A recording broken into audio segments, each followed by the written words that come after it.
In recent weeks, social media has been flooded with disturbing claims, viral images, and explosive accusations involving some of the world's most powerful and recognizable figures. At the center of this renewed storm stands a name that never truly disappeared from public memory: Jeffrey Epstein. To understand what is happening today, we must first step back and examine who Epstein was, what he was accused of, and why his case continues to shake public trust years after his death. Jeffrey Epstein was an American financier who rose to prominence in elite social and political circles during the 1990s and early 2000s. He presented himself as a wealthy investment advisor with access to immense power and privilege. Epstein moved comfortably among politicians, royalty, business leaders, and celebrities. His private jets, luxury homes, and exclusive parties became symbols of his influence. But behind this carefully constructed image lay a far darker reality. Epstein was accused of running a long-term operation involving the sexual exploitation and trafficking of underage girls. According to court documents and victim testimonies, young girls, some as young as 13 or 14, were recruited, manipulated, and abused under the promise of money, gifts, or connections. These acts were not isolated incidents. They followed patterns, systems, and structures that suggested organization rather than coincidence. In 2008, Epstein was arrested for the first time. What followed became one of the most controversial legal outcomes in modern American justice. Instead of facing severe federal charges, Epstein received a highly unusual plea deal. He served a short jail sentence under lenient conditions and avoided broader prosecution. This outcome triggered widespread criticism and raised serious questions. Who protected Epstein, and why? For years, the case remained largely dormant in the public eye. Victims spoke out. Journalists investigated, but meaningful accountability seemed distant. Then, in 2019, everything changed. Epstein was arrested again, this time on federal charges related to sex trafficking of minors. The arrest reignited global attention. Media outlets, investigators, and the public began asking uncomfortable questions about Epstein's network and those who may have enabled or benefited from his crimes. But before the case could reach trial, Jeffrey Epstein was found dead in his jail cell. Authorities ruled his death a suicide. Yet the circumstances surrounding it, security failures, broken cameras, and unanswered procedural gaps fueled deep skepticism. For many, Epstein's death marked not the end of the story, but the beginning of a much larger one. After his death, investigative files, court records, and related documents became the focus of intense public interest. Over time, some of these materials have been released through legal processes and transparency efforts. These files contain names, contacts, flight records, and references that have since been pulled into online discussions and viral narratives. It is critical to understand one key point. Being mentioned in documents does not equal guilt. Investigative files often include names of people interviewed, associated, or referenced without any criminal finding. However, in today's digital environment, nuance is easily lost. Documents become headlines. Headlines become accusations. And accusations spread faster than facts. The Epstein case represents more than one man's crimes. It exposes systemic failures, unequal justice, and the uncomfortable reality that wealth and power can influence outcomes.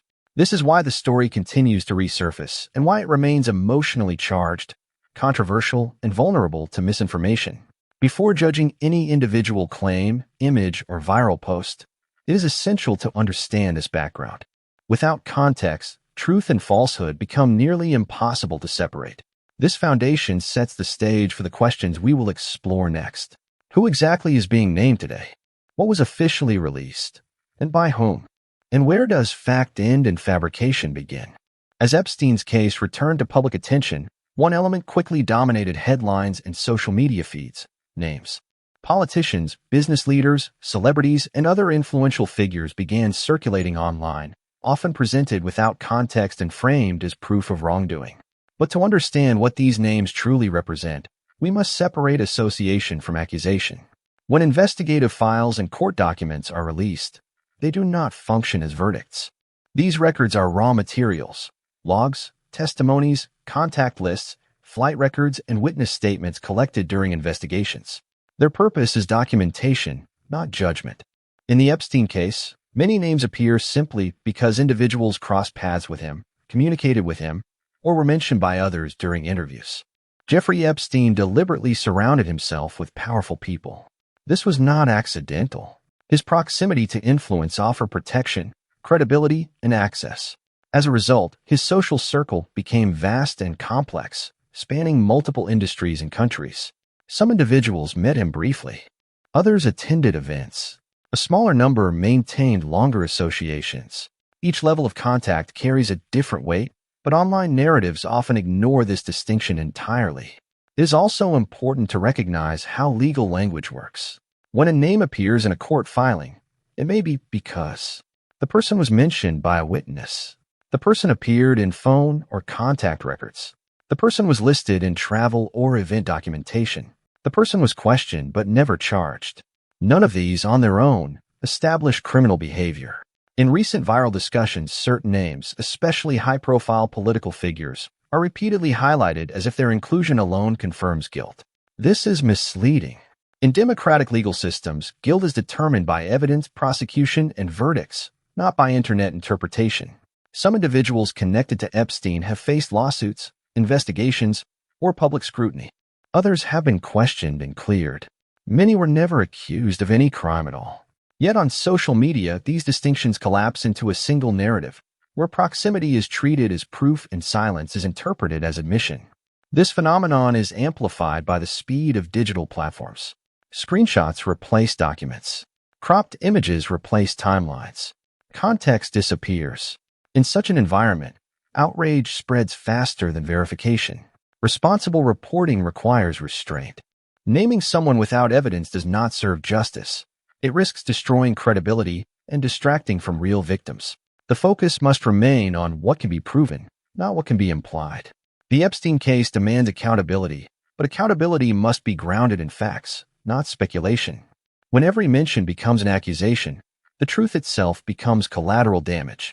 As we move forward, the critical question is not simply who was named, but why they were named, by whom, and in what context. Only then can we begin to understand which claims deserve scrutiny and which belong to the growing noise of misinformation. As public attention intensified around the Epstein case, a new wave of confusion began to spread, centered not on rumors, but on officially released materials. Headlines spoke of new files, unsealed documents, and released photos, prompting many to believe that shocking new evidence had suddenly emerged. But the reality is more complex and far less dramatic than viral posts suggest. In legal systems, documents are not released all at once, nor do they appear without process. Over several years, materials related to the Epstein investigation have been made public through court orders, civil lawsuits, transparency requests, and judicial rulings. These releases are procedural, not revelations, and often involve documents that were created long before they became public. Most of the recent attention stems from the unsealing of records connected to civil litigation, not new criminal findings. These files include depositions, emails, exhibits, contact lists, and references submitted during legal proceedings. Courts periodically decide to make such records public in the interest of transparency, especially once cases are closed or settlements reached. Crucially, the release of a document does not mean its contents are newly discovered, nor does it imply that everything inside it is verified fact. Many of these materials contain second-hand claims, unproven allegations, or references that were never tested in court. They are part of a legal archive, not a final judgment. Photos, in particular, have become a focal point of online speculation. Some images circulating today are authentic archival photos, often showing Epstein at social events with adults, taken years or even decades ago. Others, however, are being presented misleadingly, cropped, misdated, or stripped of context to suggest something they do not prove. Even more concerning is the rise of unverified and manipulated imagery. In the age of artificial intelligence and advanced editing tools, images can be generated or altered with alarming realism. Many viral pictures claiming to show illegal activity have not appeared in any official release, court record, or credible investigation. Yet once shared, they gain traction before verification can catch up. Another key misunderstanding lies in who releases these materials. Courts, not governments or political actors, determine when documents are unsealed. Judges weigh privacy, safety of victims, and legal relevance before making such decisions. The goal is transparency, not accusation. This distinction is often lost online, where document releases are framed as deliberate exposés rather than routine legal outcomes. In reality, transparency can coexist with uncertainty. A document can be public and still inconclusive. A photo can be real and still meaningless in terms of criminal proof. What we are witnessing is not a sudden unveiling of hidden truth, but the collision of legal process with digital amplification. Old materials, once accessible only to lawyers and journalists, now circulate freely, detached from timelines, explanations, and legal interpretation.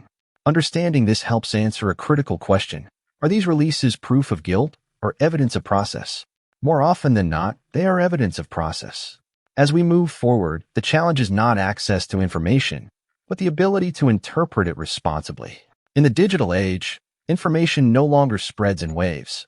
It spreads in explosions. Within hours, a single post can reach millions, shaping beliefs long before facts are confirmed. The Epstein case has become a prime example of how easily unverified claims and fabricated content can blur the line between reality and fiction. As official documents began circulating, a parallel narrative emerged online. Social media platforms fill with images, videos, and screenshots claiming to expose hidden truths. Many were labeled as leaks, classified evidence, or banned photos. Yet upon closer examination, a significant portion of this content has no connection to any verified source. One of the most powerful tools driving this confusion is image manipulation. Modern editing software and artificial intelligence can now generate visuals that appear highly realistic. Faces can be swapped. Backgrounds can be altered. Entire scenes can be created from scratch. To an untrained eye, these images feel authentic, especially when paired with emotional captions or authoritative language. But authenticity is not determined by appearance. It is determined by verification. Credible evidence follows a trail. It can be traced back to a court record, a recognized news organization, or an official legal release. Viral posts, on the other hand, often originate from anonymous accounts, private groups, or pages with no editorial accountability. They rarely cite sources, and when they do, those sources cannot be independently confirmed. Another common tactic is miscontextualization. Genuine photos from public events are reused with false narratives. Dates are changed. Locations are misrepresented. Adults are labeled as minors without proof. These distortions do not require advanced technology, only repetition. Emotion plays a critical role in this process. Content involving children, power, and abuse triggers strong reactions. That emotional weight lowers skepticism and encourages sharing before verification. In this environment, misinformation thrives not because people are malicious, but because they are alarmed. Fact-checking organizations and investigative journalists have repeatedly emphasized the same conclusion. There is no verified visual evidence showing public figures committing crimes in the viral images currently circulating. That does not mean crimes never occurred. It means the images being shared do not meet the standards of proof. This distinction is essential. Exposing abuse requires precision, not exaggeration. When false content dominates attention, it undermines legitimate investigations and distracts from real victims whose voices deserve to be heard. Truth does not need to be sensational to be powerful. It needs to be accurate. In cases as serious as this, skepticism is not denial. It is responsibility. Before believing or sharing any claim, the question must be asked: where did this come from? Who verified it? And who benefits from its spread? In a world flooded with information, the greatest challenge is not access. It is discernment. As this story continues to evolve, one truth remains constant: the power of public perception. In an era where information travels instantly, audiences are no longer passive observers. Every share, every comment, and every reaction contributes to how narratives are shaped and sometimes distorted. The Epstein case has reopened deep concerns about power, privilege, and accountability. It has also exposed a broader question: how should society respond when allegations involve the wealthy and influential? History has shown that public pressure can drive transparency, but has also shown that unchecked outrage can lead to misinformation and injustice.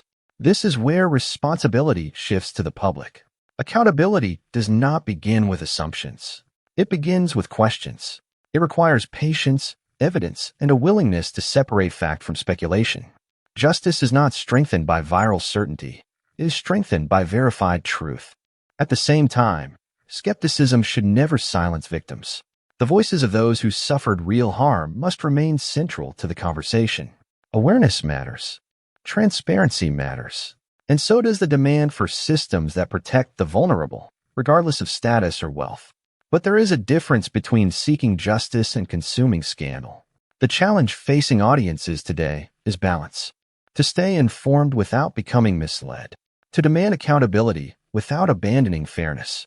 To remain critical without becoming cynical. This is not just a legal issue or a political issue. It is a cultural one.